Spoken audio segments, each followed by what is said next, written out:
Hey everyone, welcome back to Piper at the Gates of Delirium.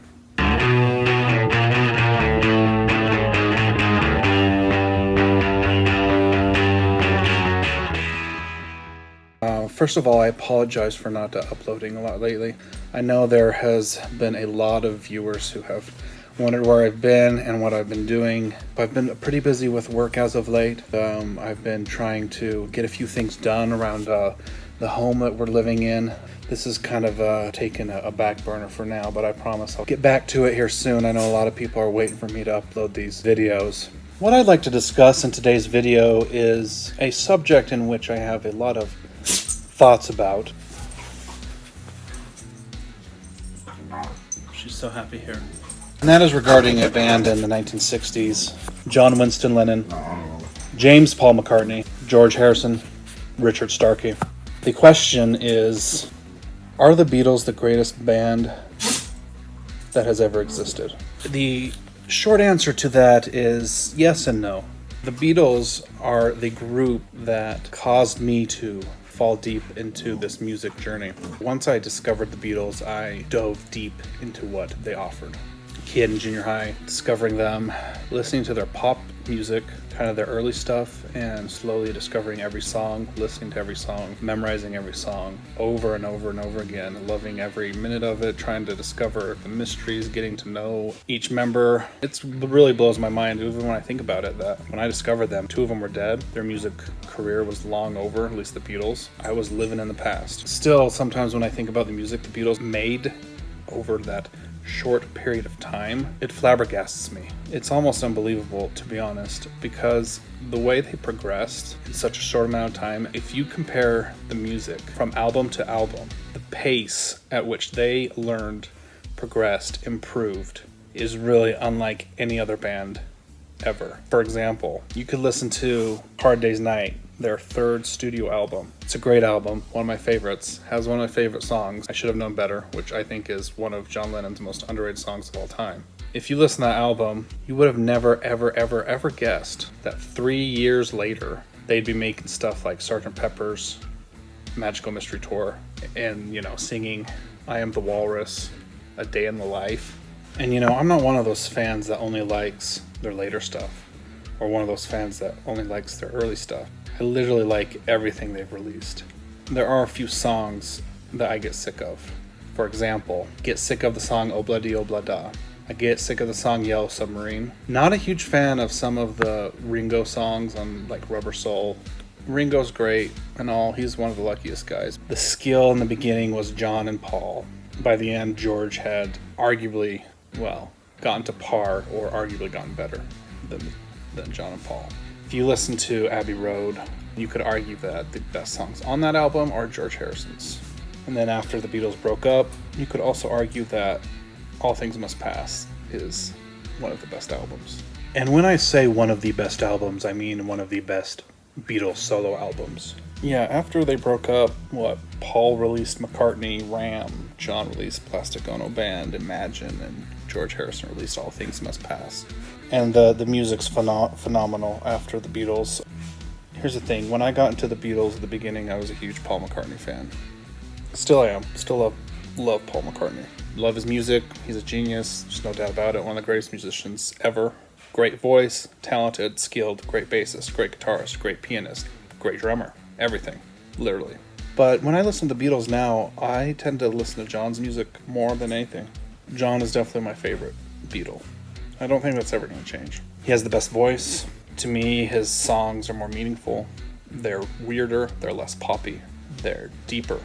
I mean, if you just go to their albums, for example, Rubber Soul, the best songs on those albums, in my opinion, In My Life, Norwegian Wood, 2 John songs.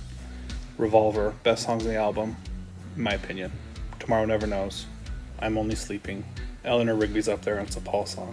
I mean, and even if you go to like Magical Mystery Tour, Strawberry Fields Forever, I Am the Walrus, White Album, you got Dear Prudence, you got Glass Onion, Sexy Sadie, Year Blues, some great John Lennon songs. Paul songs are awesome as well. I am not saying that. As an adult, I tend to listen to John songs more. Oh, another song I get sick of is When I'm 64 from Sgt. Pepper's. That album would be perfect if that song wasn't on there. That's the only song I ever skip on that album. And it's a darn shame. The thing about the Beatles, though, is that they stopped touring so early. From what? I think their last show was August 1966 in San Francisco. They lasted 4 more years. They did do that rooftop concert at the end there, but no one could really see them.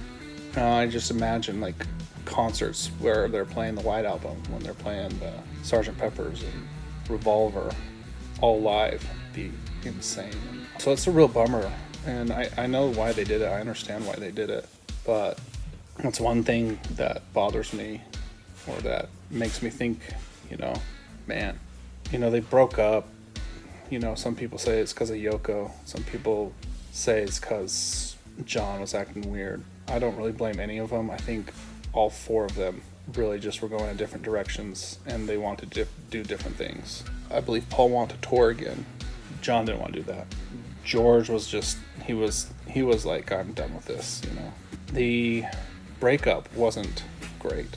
They really started going different directions real fast. The White Album is basically John, Paul, and George writing songs by themselves and just bringing it together, which is great, but it's like, I think they just progressed and learned so quickly that they just couldn't handle it anymore. There's a lot of gems in the early Beatles songs that a lot of people don't listen to. Like the Beatles for Sale album, I think is phenomenal. A lot of people don't listen to that album. I Don't Want to Spoil the Party, Babies in Black, I'd Follow the Sun. Great songs. Their Hard Day's Night album is, in my view, one of the best pop albums of all time. I Should Have Known Better is, in my view, one of John Lennon's best songs that he's ever written. His voice is unmatched in that song, and no one talks about it. A lot of people know it, but everyone talks about what? Hard Day's Night, Ticket to Ride. I Should Have Known Better is up there. Now, the ultimate Beatles albums, in my view, are Rubber Soul, Revolver, Sgt. Pepper's. That is when I believe John and Paul were at their top game. There's a lot of good George Harrison in these albums too, and it's a real shame that he's not in them more. But if you are a new Beatles fan, or you're looking to get started, check those albums out. I actually have Rubber Soul and Revolver on vinyl right here, and Revolver right here. Revolver does have a lot of good George, actually. Starts out with George, Taxman, and Love You Too by George. That's a great Indian song that he does, pretty legit. I Want to Tell You. My favorite song on Revolver is probably one of not the least popular ones, is Tomorrow Never Knows, which to me is one of the original psychedelic songs. And it's beautiful, it's psychedelic, backwards drums, it's great. That's probably in my top 5 Beatles songs. Tomorrow Never Knows. It's a Lennon song. Turn off your mind, relax and float downstream. Unbeatable. Rubber Soul is a little less psychedelic. It has so many good songs. Nowhere Man, Norwegian Wood, Drive My Car, Michelle, Run for Your Life. The best song on this album is, in my view, In My Life, which is a very touching and personal song that John wrote. Look at all these cute pictures of them. Look at John right there. Holy moly. The Beatles will probably be always in my number 1 spot.